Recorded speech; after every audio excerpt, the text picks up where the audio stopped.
Hello दोस्तों, नमस्कार। दोस्तों, भारतीय संविधान की टेस्ट सीरीज चल रही थी। उस टेस्ट सीरीज का मैं नेक्स्ट पार्ट आप लोगों के लिए लेके आया हूं।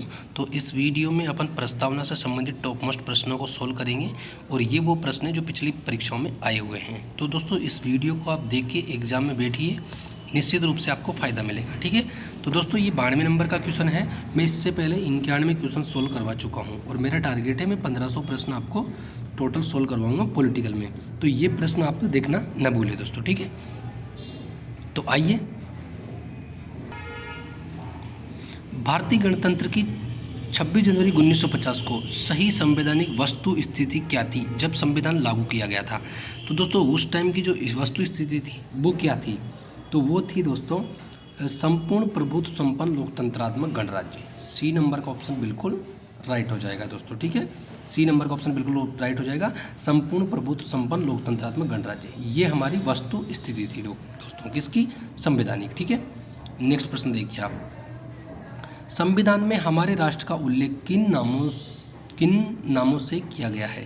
देखो दोस्तों, जो हमारा संविधान है उसमें हमारे देश का नाम भारत और इंडिया दो नामों से वर्णित है दोस्तों। तो ए नंबर का ऑप्शन बिल्कुल राइट हो जाएगा। नेक्स्ट प्रश्न देखिए आप, भारतीय संविधान की प्रस्तावना के सिलसिले में निम्नलिखित में से कौन सा क्रम सही है? तो दोस्तों देखो, जो भारत की संविधान की प्रस्तावना को आप पढ़ते हैं तो उस प्रस्तावना में स्पष्ट रूप से लिखा हुआ है। तो वो क्या लिखा हुआ है दोस्तों? तो उसमें स्पष्ट लिखा हुआ है कि सार्वभौम सत्ता संपन्न समाजवादी धर्मनिरपेक्ष जनवादी गणतंत्र। ठीक है। तो ये शब्द हैं जो क्रम वाइज जुड़े हुए हैं और डी नंबर का ऑप्शन हमारा बिल्कुल राइट हो जाएगा। इसमें हमसे यही पूछा है। ठीक है। नेक्स्ट प्रश्न देखिए, प्रश्न को देख लीजिए चाहे, भारतीय संविधान की प्रस्तावना के सिलसिले में निम्नलिखित में से कौन सा क्रम सही है?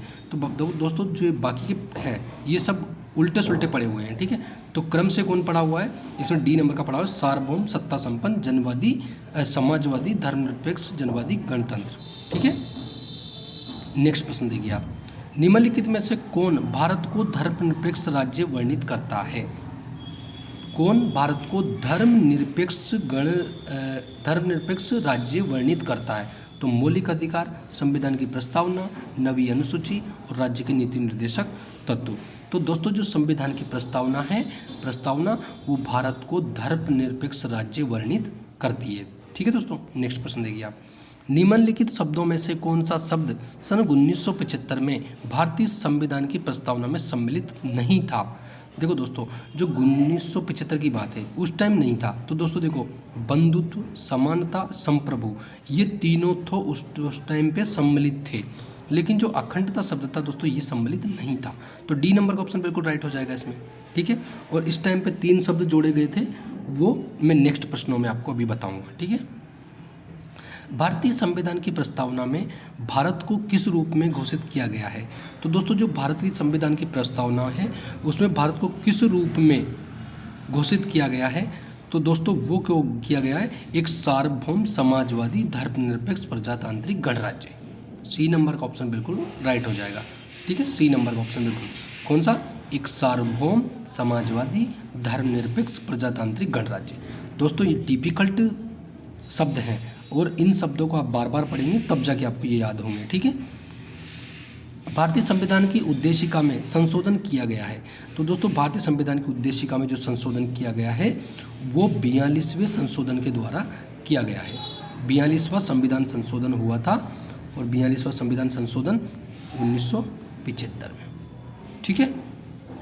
नेक्स्ट देखो आप, समाजवादी शब्द उद्देशिका में जोड़ा गया।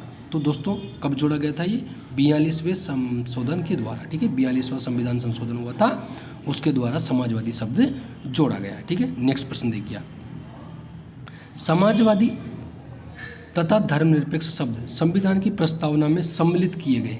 तो दोस्तों, ये कब सम्मिलित किए गए थे? तो दोस्तों, ये 42वें संविधान संशोधन के द्वारा किए गए थे। तो बी नंबर का ऑप्शन बिल्कुल राइट हो जाएगा। नेक्स्ट प्रश्न देखिए आप, भारतीय संविधान की प्रस्तावना में पंथ निरपेक्ष शब्द जोड़ा गया। तो दोस्तों, भारतीय संविधान की जो प्रस्तावना है उसमें पंथ निरपेक्ष शब्द जोड़ा गया। तो दोस्तों, ये 42वें संविधान संशोधन के द्वारा जोड़ा गया था। बी नंबर का ऑप्शन बिल्कुल राइट हो जाएगा। नेक्स्ट प्रश्न देखिए आप, भारत एक गणतंत्र है, इसका अर्थ है? देखो दोस्तों, भारत क्या है? एक गणतंत्र है। ठीक है। इसका अर्थ क्या है? सभी मामलों में अंतिम अधिकार जनता के पास है, भारत में संसदीय शासन नहीं है, भारत में वंशानुगत शासन नहीं है, भारत राज्यों का संघ है। तो दोस्तों जो भारत एक गणतंत्र है, इसका अर्थ क्या है, भारत में वंशानुगत शासन नहीं है। ठीक है, सी नंबर का ऑप्शन राइट हो जाएगा। नेक्स्ट प्रश्न देखिए आप, भारत में लौकिक सार्वभौमिकता है, भारत में लौकिक सार्वभौमिकता है क्योंकि संविधान की प्रस्तावना आरंभ होती है। तो संविधान की जो प्रस्तावना है वो आरंभ किससे होती है दोस्तों, वो हम भारत के लोग शब्दों से होती है। ठीक है, हम भारत के लोग शब्दों से होती है। तो डी नंबर का ऑप्शन बिल्कुल राइट हो जाएगा। नेक्स्ट प्रश्न देखिए, सभी व्यक्ति पूर्णतः और समान रूप से मानव है, यह सिद्धांत जाना जाता है। सभी व्यक्ति पूर्णतः और समान रूप से मानव है, यह सिद्धांत जाना जाता है। तो दोस्तों ये सिद्धांत किस रूप में जाना जाता है, तो दोस्तों ये सिद्धांत जाना जाता है सार्वभौमिकता के रूप में। ठीक है, ए नंबर का ऑप्शन बिल्कुल राइट हो जाएगा। नेक्स्ट प्रश्न देखिए आप, भारत के संदर्भ में निम्न में से कौन सा धर्मनिरपेक्ष शब्द का सही भाव व्यक्त करता है। तो भारत के संदर्भ में धर्मनिरपेक्ष का जो शब्द है, धर्मनिरपेक्ष शब्द इसका सही भाव व्यक्त करता है। तो भारत में अनेक धर्म हैं, भारतीयों को धार्मिक स्वतंत्रता प्राप्त है, धर्मानुपालन व्यक्ति की इच्छा पर निर्भर है, भारत में राज्यों का कोई धर्म नहीं है। तो दोस्तों डी नंबर का ऑप्शन बिल्कुल राइट हो जाएगा, भारत में राज्यों का कोई धर्म नहीं है। ठीक है, धर्मनिरपेक्षता इसी शब्द का सही भाव व्यक्त करती है। ठीक है, नेक्स्ट प्रश्न देखिए आप, निम्न में से कौन सा शब्द भारत के संविधान की उद्देशिका में नहीं है। तो दोस्तों देखो, समाजवादी भी है, प्रभुता संपन्न भी है और पंथ निरपेक्षता भी है। तो यानी कि दोस्तों लोक कल्याण है, ये भारत की संविधान की प्रस्तावना में वर्णित नहीं है, चाहे आप प्रस्तावना को पढ़ के देख लीजिए आप। ठीक है, नेक्स्ट प्रश्न देखिए आप, भारतीय संविधान की प्रस्तावना में निम्नलिखित में से किस स्वतंत्रता का वर्णन नहीं है। तो दोस्तों देखो, विचार की स्वतंत्रता इसका तो बिल्कुल है, विचार प्रकट करने की स्वतंत्रता इसका भी है, विश्वास की स्वतंत्रता इसका भी वर्णन है, लेकिन दोस्तों आर्थिक स्वतंत्रता, जो आर्थिक स्वतंत्रता है उसका वर्णन हमारी संविधान की प्रस्तावना में नहीं है। तो डी नंबर का ऑप्शन बिल्कुल राइट हो जाएगा, क्योंकि हमसे पूछा भी यही है कि किस स्वतंत्रता का वर्णन नहीं है। तो इन तीनों का तो है, इसका नहीं है। ठीक है, तो डी नंबर का ऑप्शन राइट। नेक्स्ट प्रश्न देखिए आप, संविधान की प्रस्तावना के बारे में कौन सा कथन सही है। तो दोस्तों देखो, समाजवादी पंथ निरपेक्ष शब्द 1950 में लागू संविधान के अंग नहीं थे। तो ये तो बात बिल्कुल सही है, क्योंकि उस टाइम पे थोड़ी थे, ये तो 1975 में जोड़े गए हैं। 1975 में किसमें, 44वें संविधान संशोधन के द्वारा। ठीक है, नेक्स्ट देखो आप, उक्त शब्द 1977 के संशोधन द्वारा जोड़े गए। तो दोस्तों ये तो गलत है, मैं अभी जस्ट बता चुका हूँ 75 में जोड़े गए।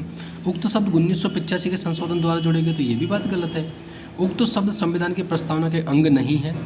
देखो ये जो शब्द है संविधान की प्रस्तावना के अंग तो है, क्योंकि 75 में आ चुके हैं ना अभी।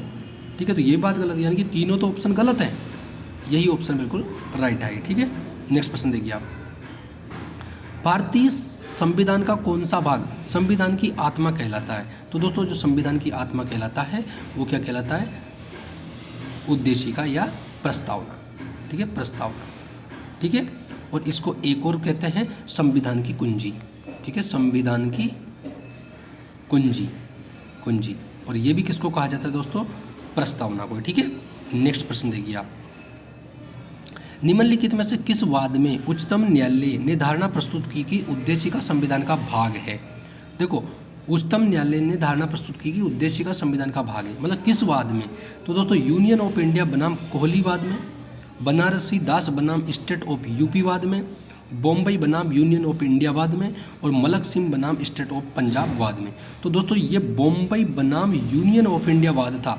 इसमें स्पष्ट किया गया है कि संविधान की जो प्रस्तावना है यानी कि उद्देशिका, वो संविधान का क्या है, एक भाग है, यानी कि उद्देशिका संविधान का एक भाग है। ठीक है, किसमें, बॉम्बई बनाम यूनियन ऑफ इंडिया में। ठीक है, नेक्स्ट प्रश्न देखिए आप, भारतीय संविधान की प्रस्तावना में जिन आदर्शों एवं उद्देश्यों की रूपरेखा दी गई है उनकी व्याख्या की गई है। दोस्तों देखो, प्रश्न क्या कह रहा है हमारा कि संविधान की प्रस्तावना में जिन आदर्शों एवं उद्देश्यों की रूपरेखा दी गई है उनकी व्याख्या की गई है। तो उनकी व्याख्या कहाँ पर की गई है दोस्तों, आपसे प्रश्न ये पूछा गया है। तो दोस्तों इनकी जो व्याख्या की गई है वो कहाँ की गई है। ठीक है, तो देखो, मूल अधिकारों के अध्याय में, राज्यों के नीति निर्देशक सिद्धांतों के अध्याय में मूल अधिकारों, राज्य के नीति निर्देशक सिद्धांतों एवं मौलिक अधिकारों के अध्याय में और संविधान के पाठ में कहीं नहीं। तो दोस्तों जो इनका वर्णन किया गया है वो मूल अधिकारों में भी किया गया है, राज्यों के नीति निर्देशक सिद्धांतों में भी किया गया है और मौलिक कर्तव्यों के अध्याय में भी किया गया है। ठीक है, तो सी नंबर का ऑप्शन बिल्कुल राइट हो जाएगा। ठीक है, नेक्स्ट प्रश्न देखिए आप। तो दोस्तों प्रश्न इतने ही थे। तो ये टॉप मोस्ट प्रश्न थे। ऐसे प्रश्न मैं आप लोगों के लिए फिर लेके आऊँगा। तब तक लिए नमस्कार, धन्यवाद। चैनल को सब्सक्राइब करिए, शेयर करिए और बेल आइकन को प्रेस कर लीजिए ताकि आने वाले वीडियो का नोटिफिकेशन आपको मिल सके। और दोस्तों वीडियो पसंद आया है तो लाइक करना न भूलें दोस्तों। ठीक है, तो अब मैं नेक्स्ट पार्ट आपको जल्दी लेके आऊँगा। तब तक लिए नमस्कार, धन्यवाद।